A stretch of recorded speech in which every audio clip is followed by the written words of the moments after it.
Vena Melinda dan Ferry Irawan tampaknya harus menghadapi sejumlah cobaan jelang pernikahan pada Maret tahun 2022. Pasalnya berbagai isu miring bergantian datang mendera rencana pernikahan ibunda Verrell Bramasta tersebut. Seperti pihak wedding organizer (WO) yang mengatur pernikahan mereka mundur atas permintaan Ferry Irawan. Beberapa vendor juga menyampaikan kekecewaannya hingga berhenti melanjutkan kerjasama. Kini Maret tahun 2022 sudah di depan mata.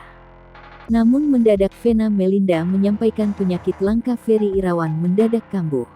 Vena Melinda membeberkan fakta tersebut melalui tayangan acara Rumpi di kanal YouTube Trans TV Official yang tayang Kamis tanggal 24 Februari tahun 2022. Dikutip dari tribunnewsbogor.com, Ferry Irawan didiagnosa penyakit langka distonia sejak 1999 silam.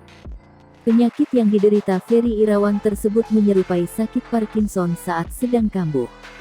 Tubuh penderitanya akan mengalami tremor dan bergerak di luar perintah otak. Aku lihat dan aku panik, jadi kalau udah serangan gitu kayak lunglai, ucap Vena Melinda membeberkan yang terjadi pada sang calon suami. Kambuhnya penyakit tersebut membuat Ferry Irawan kehilangan kesadaran.